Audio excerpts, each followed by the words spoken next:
Good morning, good afternoon, good evening, depending on when you are listening, and welcome to the Impression Podcast. I have today some of my very close friends for a very long time. Carlos, I'm going to butcher last names because I always just call you Carlos. Carlos Zepeda? Yeah. And Umar Usman. Hi.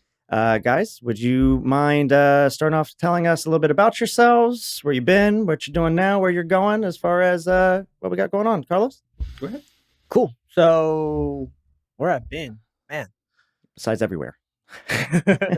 Well, I started a little hookah lounge in PB, then moved on to the security job, and I'm a real estate agent. Okay, and we're setting up our own real estate kind of going with that now, or are you... At the moment, not setting up my own. I like the fact I don't have to worry about the extras, the insurances, the liabilities that comes with having your own realty. Mhm. I'm good being I am working towards having my own brokerage license, just to have the license, but Okay. still working with somebody just to be able to feel the ground on where to go from there. Okay. Yeah, we did an interview a little while ago with my good friend Matthew Clanton. I'm sure I can hook you guys up, have a little bit of talk as to those next steps and stuff like Definitely. that. And Umar? So I'm a senior mechanical engineering student at UCSD. I'm also a part-time project manager for a small solar company. Humble brag. Trying to balance that with, spending time with my family, being married as of like a year and a half ago. I know you were at my wedding. I wanted to have you there, but my bachelor party. Hey. Good times, I don't want you to sell yourself short too. You started your own kind of student tutoring. Yeah, program? so I've been a private tutor for God knows how long, for coming up on 13 years now in June. And so I started a little something on the side. That's not necessarily my focus right now. Yeah. My primary focus is on just getting the heck out of this grind. Get the paper. Get the paper. Yes. Get the paper. Yeah. That's the focus. So, and then didn't you sell D&D minis that you painted for a little bit too? For a short while, yeah. For a little while. So it's all about the side grinds. You'll hear me say that a lot. Yep. I love side grinds. And when you can find a side grind that can be a main grind, or at least just like a main fault line for income, that's always a good thing too. And then mechanical engineer, what's the goal with the piece of paper other than just putting it on the wall? To get a job. So my coursework is pretty varied. I've done a little bit, like I've dabbled in a lot of different things. Aerospace, CNC machining, machine elements. I could talk about this for 30 minutes. But that's all we have. So. I know. Disclaimer, We're not gonna do that I am one. not going to talk about that for 30 minutes. But we'll see. I'm in the process of just trying to see what's out there. So you kind of want to go through the traditional pipeline of being a cog in the machine and then kind of work your way up to... Perhaps. One thing I really would like to do is at some point, once I've developed enough work experience, is to help individuals start their own business in engineering. Yeah. No, that's a big thing about like what we like to talk about here too. So we'll probably have you come on as a follow-on. Yeah, maybe in like 10 years. Hopefully the podcast's still going. From your words, come on now. It'll be here at that point in time. I'll be sitting here. You'll have to fight, I think, Joe Rogan and Dwayne "The Rock" Johnson for a seat on the show at that point. I'll get it. Come on. Okay, I'll put you next to Dwayne. That'll be fun. It's me. All right. So today's episode, we're kind of talking about work hard, play hard. So one of the models we have here is invest in yourself, invest in your health, invest in your wealth.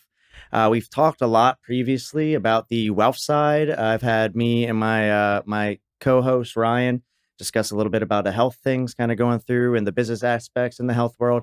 But one thing that I wanted to touch base on, and what better than two of my very best friends than the kind of play, the grounding, the life, the what do you do that keeps you there? I know for a lot of people, it could be yoga.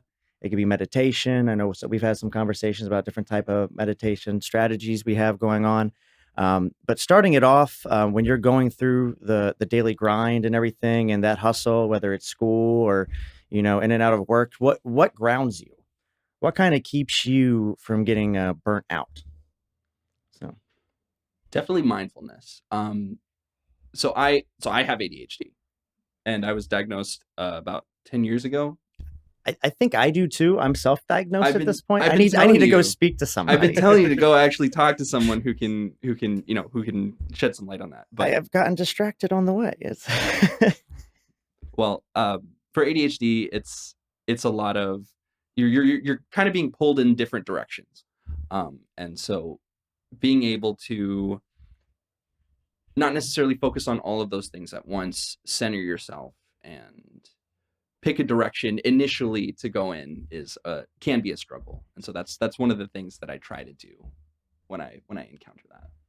Now, this is going to lead into a question a little bit later on too, but I just want to kind of hop with that one. ADHD, a lot of reading about hobbies, going down holes in hobbies and kind of hyper focusing on different areas. How critical is that? Like not just recognizing that, but being able to like have those hobbies along the way of.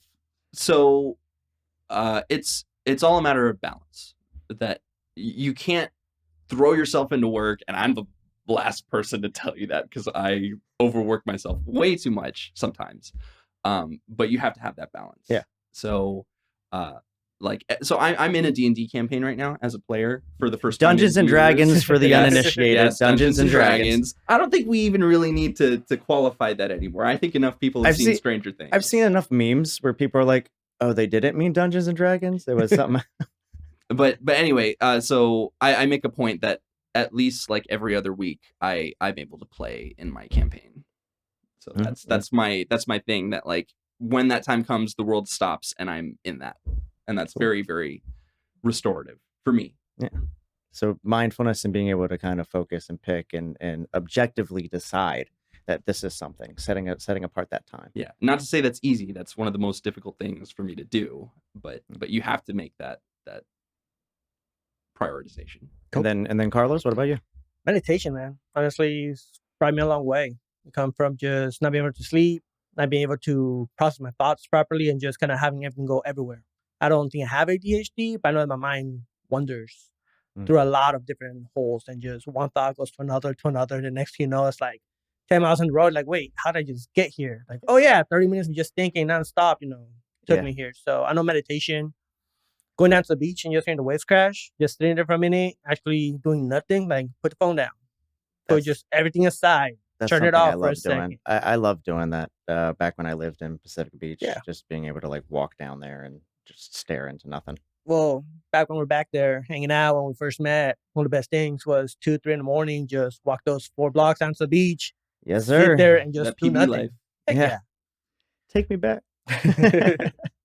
But mostly, just that. The other thing is just eating. Yeah. Eating habits, man. Honestly, it's so true that your gut is your second brain.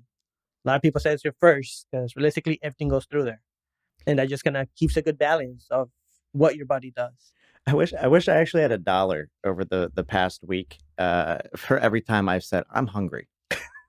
It's just who I'm with just looks at me and she's like, again? I'm like, yeah, I'm hungry. It's like, didn't you just eat? Yeah. What about second breakfast? You should try fasting, bro. Dude. But you work out so much, you burn so many calories. I know, but that's the healthy thing. And the perfect segue. I know we said we're going to make this a self episode, but I'll give a little health plug. The eating thing, I try to get everybody just to start on calorie counting. Mm-hmm. And the reason why I do that is because if you throw the book at everybody and you're like clean eating, macros, this, that, the other, they may and then run away and never ever do anything about it. So I just try to get them to calorie counting. And the reason why, and the one thing that I like telling people about is when you put your weight and your age and everything into the calorie calculator, and it tells you here's how many calories you must consume to maintain. What that is saying is this is how much you must eat to create enough energy to move yourself. And we'll come full circle with ADHD. ADHD, sometimes you forget to eat. And when you're not eating a lot, then what you do is you're putting yourself in such a caloric deficit that what is happening is you're creating fat stores to create more energy for you to propel what you weigh, your mass, to create energy throughout the day. So just being able to make that start of objectively counting your calories is a good way to kind of keep you on par. I think the most energy I ever had was when the diet, the supplements, the workout was all on peak for one deployment that I had, and it was just like go. I felt like I could lift cars because it was just everything was just timed out. You weren't lifting cars? Not then. I'm a little bit bigger now than what I was then. That was when I first discovered the gym. So so that was still fun going through it. I think even for me, and I know these two gentlemen to my left can contest, I find hobbies. And I like to get good at hobbies, and that might be some of the ADHD thing. But after working all day long throughout multiple jobs or spending time with the family and doing all these energy draining activities, and I tell people even being at the gym is energy draining because it's work. I like to find something that's a little more mindless. That doesn't necessarily matter whether it's a video game. I've gotten big into video games. I got a club on my phone. I'll give a plug for you guys. The Sleeping Death off Disney Sorcerer's Arena. Heyo. Love you guys. So I got that. It's a top 10 club. Okay. It's important. I got that. I got the gym, a different type of gym hobbies, sports. I've coached my daughter's soccer at some point in time. It's all these little hobbies. And I think it just becomes that much more rewarding when you have time to be able to do that on top of being more successful in your field. Definitely. My biggest thing is movies. Growing up, speaking my language, just watching movies. Like literally, I think I just went through the Riddick movies yesterday because they were just added to Netflix. So I was like, you know what? I haven't seen Riddick in a while. Like, start with the first one. It's like, go. Just all three. It's like sweet, nice, mellow, relax. Like I remember those movies. You know, just looking back into Diesel. Yes. Back before the Fast and Furious. Right before the Fast. Yes, sir. Yeah, he did things before that. Yeah. Right? lately I've been on a big film noir kick. Okay. So what's the best one so far? Oh boy, that's a pretty deep cuts. Woman in the Window. Okay. Good one. I'll put it to my list. Woman in the Window. Scarlet Street with Edward G. Robinson. I'm binging Friday Night Lights right now. I feel like that's nowhere near on par with what you're talking about. As soon as I'm done binging that, it just happens to be what I'm watching right now. We're always watching something. I think the last movie that I saw in theaters was Ant-Man. Quantumania. I still haven't seen it. No spoilers. I'm looking forward to John Wick. Turn around. Yeah, John Wick 4, the new one. I've heard a lot of buzz on that one. Agreed. So that's a good burn down one. So moving back into the Q&A portion. So when you have the grind going full bore, and Umar, I am going to hammer down on you with this with finals, just finished quarter for finals. How do you deal with stress? Like, what's the big thing when the grind is so demanding? What's the big thing when stress is coming around? One of the biggest things for me is spending time with my wife. So just setting aside time that, okay, like I said, you have to center yourself, pick a direction, and setting aside time to spend with the people whose company is restorative for you is super important, especially when you are in the thick of it. And maybe that's not something I've done to the best of my abilities, but I do recognize the importance of that, and I do see the benefit of it when I am able to set that time aside, and do some meaningful activities. So just go take a walk. Put the phone down. Exactly. Put the phone down. Just quality time. I now, feel like that's the best thing. Do you leave it pure separation, or sometimes you're like, I got this going on, I'd love to bounce an idea off of you type deal? Like when you're working with a support system? Sometimes I talk to my wife a lot about what I'm studying. And she's a very intelligent woman, so she can actually, she's not an engineer, but she can keep up with what I'm. She's got a degree by association at this point. Yeah, exactly. I should talk to UCSD about her taking an honorary certificate or something. Maybe an associate's. Yeah, maybe. And Carlos? I have to say, I agree with Umar. Just keep in touch. Be never be around the people that you enjoy being with. But something that's helped me was sleep. Yeah. Like when you're in the thick of it and you just crush 10, 12 hours, if you need an extra hour or two of sleep, just to let your body recharge, recenter, and just recoup and be able to come back the next day, that keeps you from just completely burning out. Because if you don't sleep, it just gets packed on and it gets worse the more days that you move forward. Hell yeah. And I was in exactly that position this quarter, where it, just the way my schedule was structured and what times different classes were offered. On Tuesdays and Thursdays, I had class for 9 hours straight, which That was hard. sucked. I had one semester at Penn State where I thought I was going to be smart and put all my classes on Tuesday and Thursday. I was like, No. 4-day No, 4-day no, no, no. weekends, Wednesdays is a Uh-uh. recharge day. Oh, God, that is 6 a.m. to like 9 p.m. I Ooh. think there was like some gaps like for Yeah. lunch in there, Yeah. but I was like Tetris. no, Like, I let's was make this I work. was straight from 9:30 a.m. to 6:30 p.m. Woof. Just, Yeah, I remember I told myself never again Yeah. would I do that. I didn't really have a choice. Yeah, With- sometimes that pans out with Yeah. classes. Mhm. Dang. So I do want to point out real quick, because we talked about sleep, for our military viewership.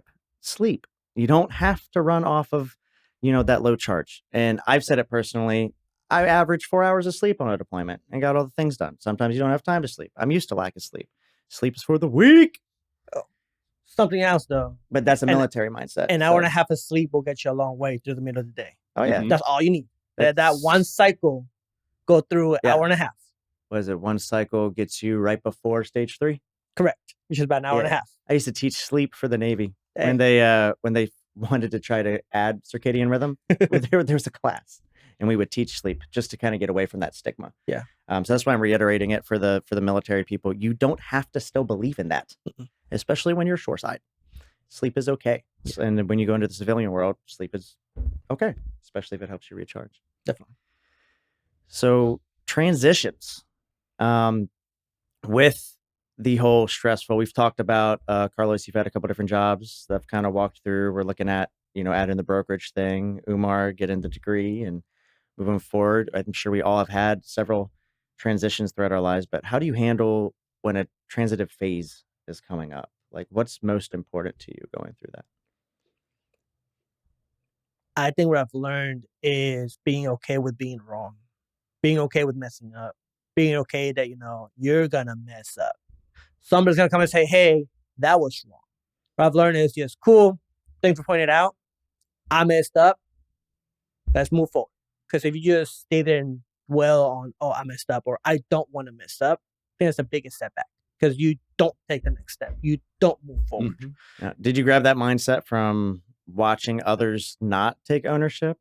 Or is there somebody you looked up to that you saw that when they took ownership like that, like how did that get instilled in you? So the way I grew up, it's always, you have to own your mistakes. And growing up to certain jobs, I saw a lot of people like, oh no, I didn't do that. It was their fault.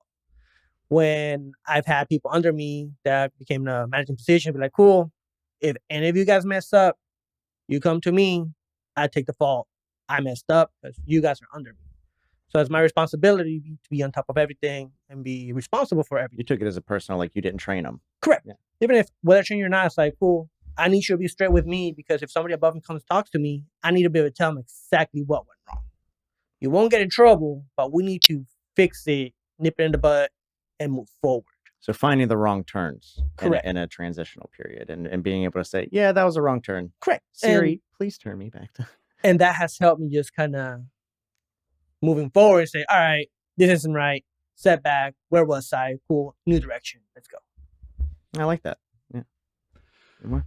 So you guys know this, but I was actually kicked out of UCSD like 10 years ago. Mhm. And that was a huge transitional phase of my life. Mhm. And so I totally agree with that. Own up to your mistakes, figure it out. Unfortunately, it took me like 7 years to figure mine out and go back to school. But you're back. But I'm back. Hey, man. But I'm back. You're almost done. I'm back and I'm almost done. Pacing. So those like 7 years away from school, like really just hammered that into me, that it's okay to make mistakes as long as you recognize them and like maybe you don't put things back to where they were before, but you make them better than they are. Have you guys noticed that transitional phases might stress you out more? Yes. Hell yeah. What do you think it is? It the unknowing that's going next, or is it just the mere change in environment and change is scary? Or I think change is really like one of those things that really freaks us out the most. And it's that amplitude that you can swing one way and then the other until you find your equilibrium. It's not just that. It's It's like you using- said, it's the swing back and forth. You Yeah. hit the middle, Mhm. but it's like, cool, this is good. Then the next day it's like, okay, this is really bad. Yeah. Let's try to make it. It's the whole up and down. Yeah. One of my favorite little video clips I've seen on Facebook, and I will never not share this reel, is it's like Tom Hanks, it's Adam Sandler, I think Jamie Foxx, Shia LaBeouf, and Robert De Niro. And Tom Hanks sits there. He goes, "I wish somebody would have told me this too shall pass." Mm-hmm. He goes, "Are you feeling at the bottom? You feeling low today? You feeling like the world's against you? This too shall pass." Mhm. You feeling like you know all the answers, that everybody gets you, that you're doing the best that you could do? This too shall Mhm. pass. That time is your best friend or your worst enemy, no matter where you're at, this too shall pass. And I've been using that as a little calming when I'm hitting my transitional periods. But I feel that's a big perspective on being able to understand that this too shall pass and not just get stuck. I feel that as a society, we get taught that, this is who you are. And it gets us started that somebody's telling us who we are. Yep. And it's harder for us to figure out who we are. Yeah, not enough, too much Gandalf, right? Yeah. Thou shalt not pass. Yes. Yeah. Instead of And I feel like going off of that is the most important thing when everything seems really scary is to start. Yeah. Like, don't wait, because that waiting is going to make it much worse. Mhm. Just start. The scariest time, the best time to start is when it's the scariest. Mhm. I'm going to highlight on that, because that is, at least a lot of the interviews that I've done up to this point, that is a reoccurring thing about waiting to make a move is like the number one thing, that piece of advice that almost anybody at any level of entrepreneurism in the fitness world, like in order to get healthy, to just start. Mhm. Like that is the number one thing that everybody keeps saying to do. Yeah. And you're not going to have everything figured out right away. Like that'll come months, years into it, but start. All right. So one more segment that I want to kind of pop up is, and I think this works beautifully right now, we're going to call it Keep It Routine. So with keeping it routine, what's a routine that you guys have that kind of keep you on par? I know you alluded to it a little bit with the D&D once a week. That is routine.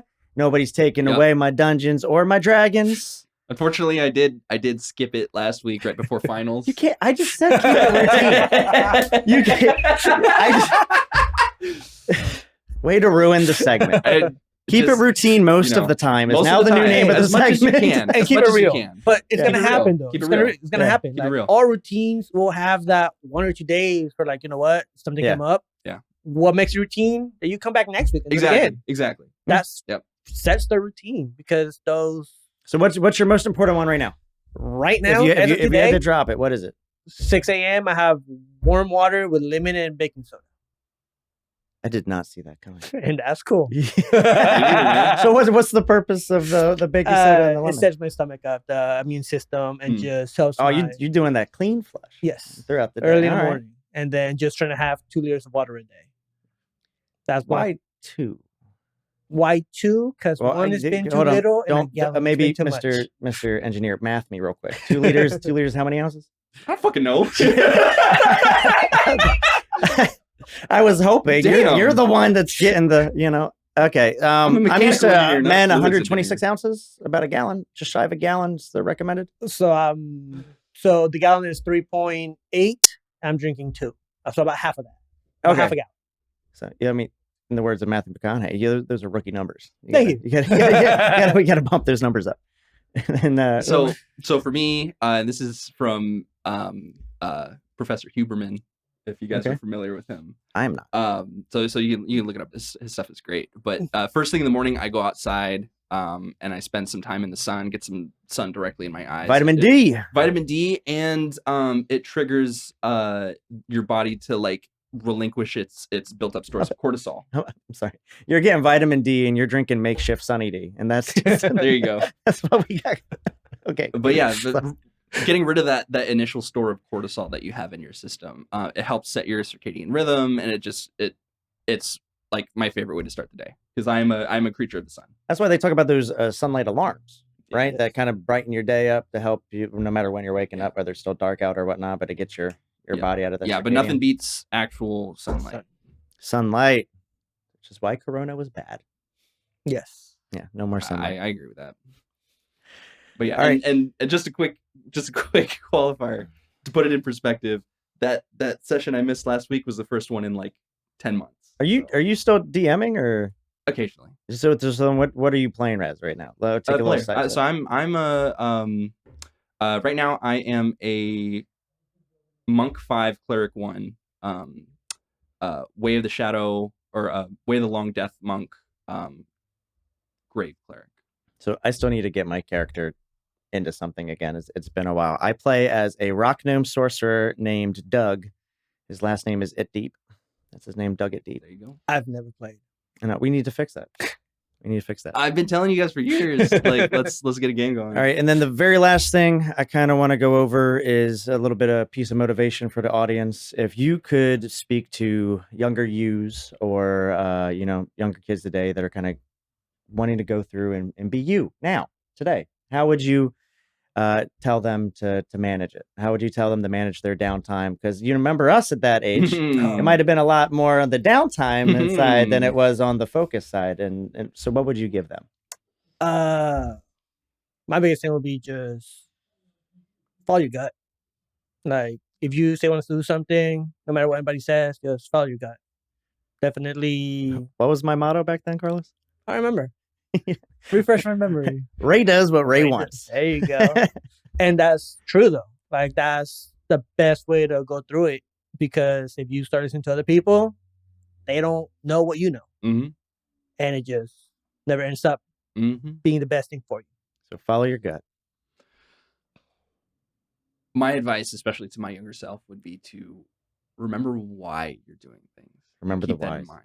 Yeah. That's a good one. Remember the why. And that why, if it's not driving you, you need to reevaluate what your priority is and why you're doing it. The why is going to be aligned. And that's not to say that like you can't do things that you don't feel strongly about, but you really have to have a good reason for what you're doing. I think mine is, and I want to take it back to a decade ago about where we all first met, the Hookah Lounge. Hook me up, Hookah Lab, whatever you want to call it at the time. Thanks, Ike. Another plug for you, buddy. It was Find Your Cheers.